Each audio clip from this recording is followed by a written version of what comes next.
ఇదే యెహోవా వాక్కు. కాబట్టి ఇశ్రాయేలీయులారా, మీ ఎడల నేనిలాగునే చేయుదును. కనుక ఇశ్రాయేలీయులారా, దేవుని సన్నిధిని కనబడుటకై మీరు సిద్ధపడుడి. ఆమోసు 4:12.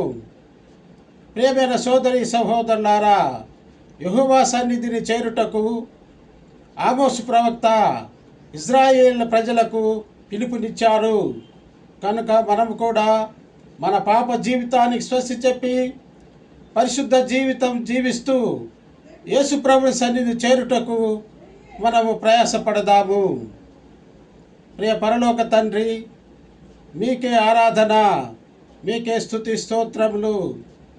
ప్రభువా, మేము మా పాప జీవితాన్ని స్వస్తి చెప్పి పరిశుద్ధ జీవితాన్ని జీవిస్తూ యేసు ప్రభు పెద్ద సన్నిధి చేరుటకు మాకు ఆశీర్వాదమును దయచేయండి.